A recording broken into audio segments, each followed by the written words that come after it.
역사 13장 23절에서 29절까지 우리 같이 읽겠습니다. 만 2년 후에 에브라임 곁 바알하솔에서 압살롬이 양털을 깎는 일이 있음에 압살롬이 왕의 모든 아들을 청하고 압살롬이 왕께 나아가 말하되 이제 종에게 양털 깎는 일이 있사오니 청하건대 왕은 친아들을 데리시고 당신의 종과 함께 가사이다 하니 왕이 압살롬에게 이르되 아니라 내 아들아 이제 우리가 다 갈 것 없다 내게 누를 끼칠까 하노라 하니라. 압살롬이 그에게 간청하였으나 그가 가지 아니하고 그에게 복을 비는지라. 압살롬이 이르되 그렇게 하지 아니하시려거든 청하건대 내 형 암논이 우리와 함께 가게 하옵소서. 왕이 그에게 이르되 그가 너와 함께 갈 것이 무엇이냐 하되 압살롬이 간청하매 왕이 암논과 왕의 모든 아들을 그와 함께 그에게 보내니라. 압살롬이 이미 그의 종들에게 명령하여 이르기를 너희는 이제 암논의 마음이 술로 즐거워할 때를 자세히 보다가 내가 너희에게 암논을 치라 하거든 그를 죽이라. 두려워하지 말라. 내가 너희에게 명령한 것이 아니냐. 너희는 담대히 용기를 내라 한지라. 압살롬의 종들이 압살롬의 명령대로 암논에게 행하매 왕의 모든 아들들이 일어나 각기 노새를 타고 도망하니라. 아멘. 암논의 그 복수극이 펼쳐지는 장면입니다. 이제 압살롬이 치밀한 계략을 세웠습니다. 그것을 성경은 만 2년 후에 이렇게 얘기합니다. 만 2년 후에. 여기서 거론하고 있는 만 2년, 이 만 2년은 압살롬이 보낸 인고의 시간이고 그리고 복수를 위한 아주 철저한 준비 기간이었습니다. 압살롬은 드디어 털 깎는 날을 복수의 날로 잡았습니다. 이 양털 깎는 날은 농부들에게 있어서는 추수하는 날이죠. 우리말 속담에도 8월에 그 음력 8월에 한가위만 하여라 라고 하는 속담은요 1년 365일 가운데 가장 좋은 날이라는 거죠. 가장 복된 날이 추수하는 날이라는 거예요. 그래서 그때는 거지도 없고 정말 굶주린 사람도 없이 그 한 날만큼은 그저 배부르게 그렇게 지낼 수 있는 날이 이제 한가위 날입니다. 근데 우리나라 한가위가 추수를 상징합니다. 그러니까 이 유목민들에게 있어서 양털 깎는 날은 1년 농사를 이제 수확하는 날입니다. 그래서 그날은 의뢰이 잔치가 아주 큰 잔치가 성대하게 벌어집니다. 그러니까 바로 1년 중 가장 즐거운 날, 가장 복된 날, 그 날을 복수의 날로 정한 거예요. 왜 그랬을까요? 기쁨이 큰 날 당하는 슬픔이 더 커지기 때문입니다. 그러니까 사람들이 기쁠 때 슬픈 사람들은 더 슬퍼지는 겁니다. 그러니까 지금 이것이 철저하게 계산된 것인데 압살롬은 암논에게 복수를 하되 그 암논이 겪을 그 슬픔 그것을 극대화하기 위해서 1년 중 가장 기쁘고 즐거운 날을 잡은 겁니다. 그러니까요, 이 암논에 대한 복수심이, 이 암논에 대한 그 증오심이 얼마나 큰가 하는 것을 우리가 보게 됩니다. 보통은 안 좋은 일을 하려면요, 그날 피합니다. 대개는. 그날 하루만큼은, 예를 들어서 나라에서도 사형수들도 그날은 사형을 시키지 않습니다. 오히려 그날 이렇게 죄수들을 풀어주고 이렇게 하지 않습니까? 그런데 압살롬은 바로 그날, 그래서 그 암논에 대한 원한이 그렇게 하지 않으면 풀리지 않는 겁니다. 이 바알하솔은 아마도 이 암논의 압살롬의 영지였던 것으로 보입니다. 그래서 자신의 영지인 바알하솔에서 잔치를 벌이는 그날 그들을 초대합니다. 자연스러운 거죠. 한턱 내겠다 이런 거지 않습니까? 그래서 왕자들을 모든 왕의 아들들 모든 왕자들을 초대하였습니다. 그리고 이제 다윗 왕을 초대하는데 이것은 암논의 치밀한 계략이었다는 것을 우리가 알 수 있습니다. 왜요? 다윗은 거절할 것을 이미 알죠. 뭐 다윗이 뭐 그 아들 그 영지에 있는 그 양털 깎는다고 그래서 거기 가서 뭐 같이 이렇게 그럴 시간이 어딨어요. 나라 일도 돌보아야 되고 거기 이렇게 또 아들들하고 같이 낀다는 게 그거 어울리지 않죠. 아이들 자기 아들들 놀고 있는데 그냥 편하게 놀게 두지 거기를 가겠습니까? 갈 일이 없죠. 그것을 알고 압살롬은 초대한 겁니다. 왜 그랬을까요? 다윗이 거절할 것을 알았지만 명분도 없고 또 동시에 보다 근본적인 목적은 암논을 꼼짝 못하게 하기 위한 겁니다.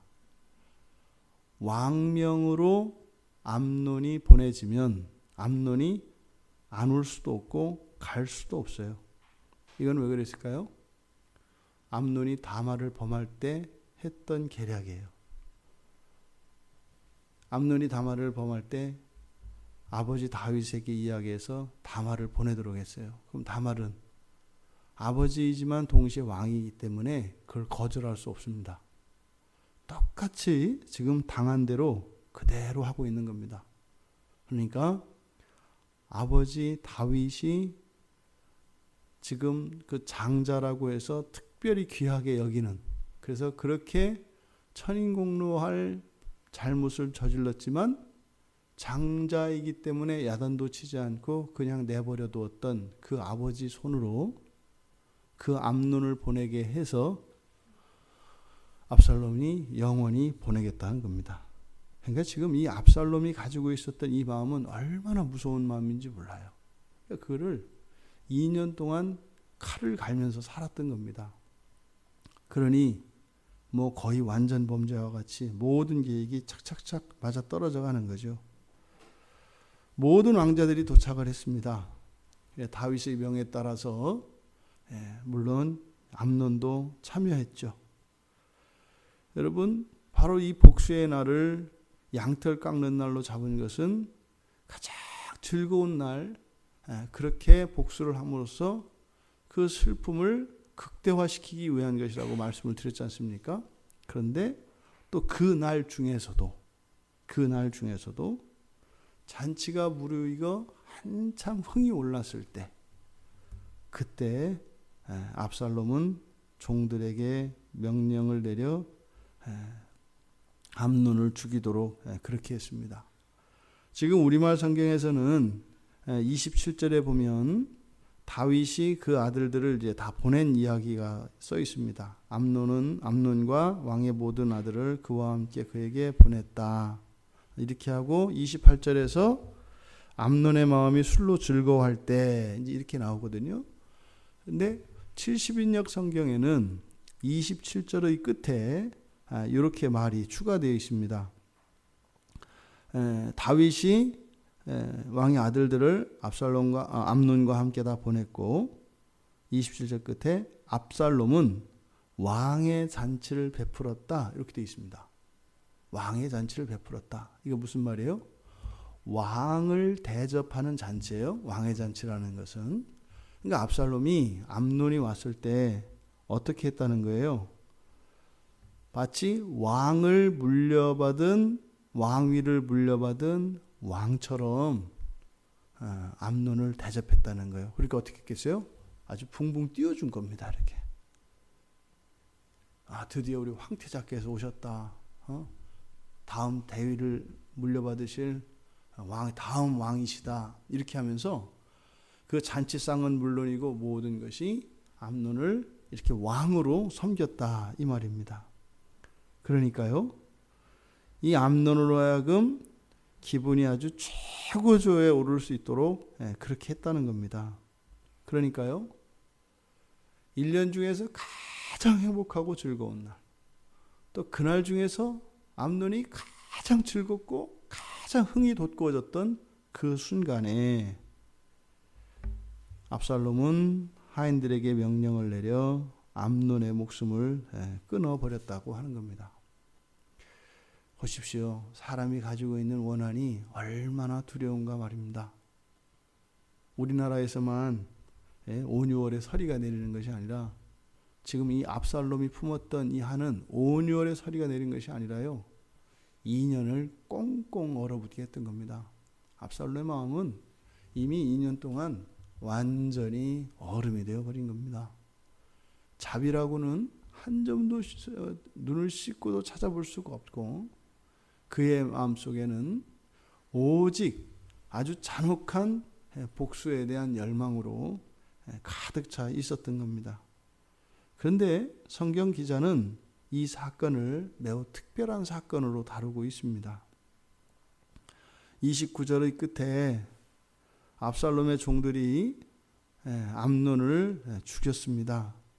그랬을 때 왕의 모든 아들들이 일어나 각기 노새를 타고 도망했다. 이렇게 됩니다.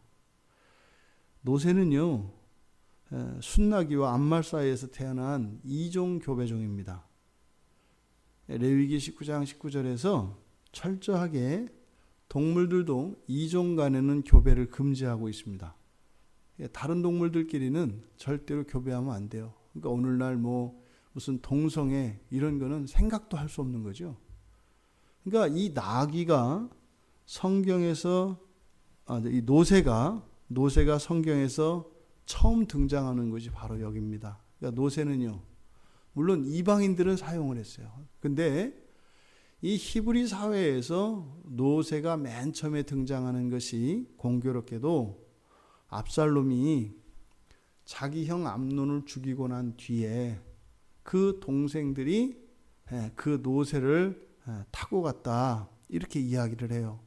그러니까 마치 그 이종 교배종인 노새가 있는 그것이 마치 다윗 가문에 일어났었던 이 범죄의 사건을 마치 이종 교배로 태어난 노새와 같이 이 다윗의 아들들을 취급하고 있는 겁니다.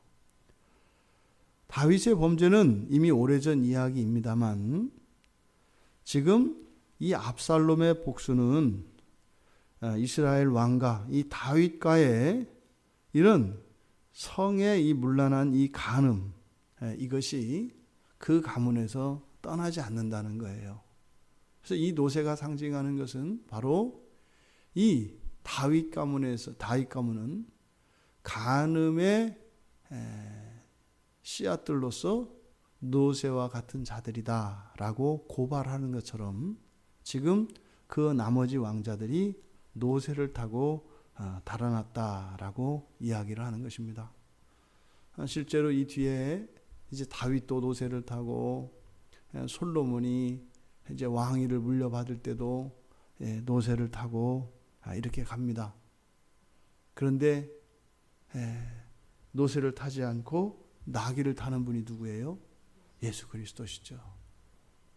이런 이종 교배종, 그 다윗의 육신으로 혈육으로는 다윗의 자손으로 태어나시지만 그런 다윗 가문에 흘렀던 이 간음의 피, 이런 더러운 피로부터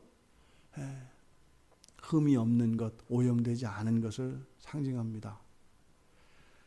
압살롬이 지금 그의 복수심을 이렇게 사사로이 풀지 않고 하나님 말씀을 따라 해결했더라면 아마 아버지 다윗의 간음으로 인해서 내려진 그 저주마저도 벗어날 수 있었을런지 모릅니다. 하나님은요, 언제나 사람들이 저지른 죄에 대해서 반드시 죄값을 치르도록 합니다. 하지만 그것으로 내려진 그 진노와 저주, 그 심판마저도 피할 길을 열어주십니다.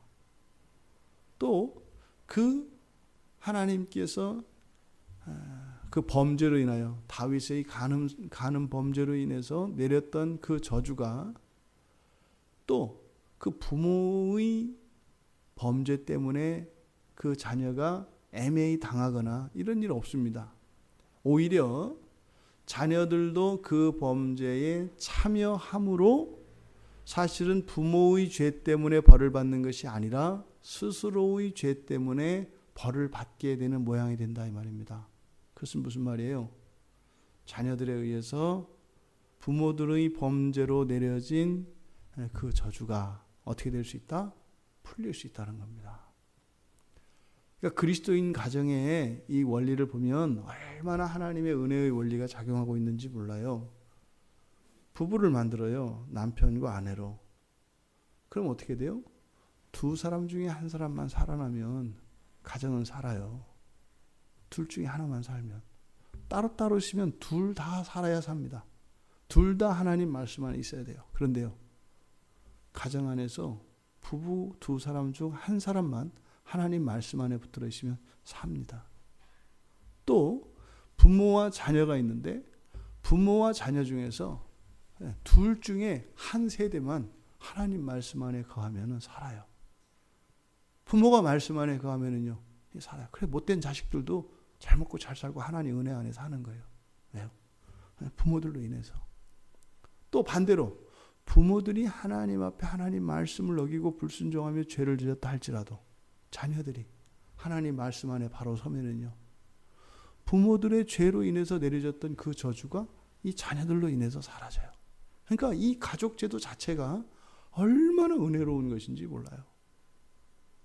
우리가 이 압살롬의 복수극의 결말, 이것은 마치 모든 왕자들을 이 간음의 자식들로 생긴 것처럼 묘사되는 이 성경 기자의 기록을 통해서 우리들이 부모로서 또한 자녀로서 우리들의 삶 속에서, 우리의 현재 속에서 우리가 하나님 말씀에 붙들려 살아가는 것이 어떤 의미인가 하는 것을 오늘 성경은 우리들에게 가르쳐 줍니다.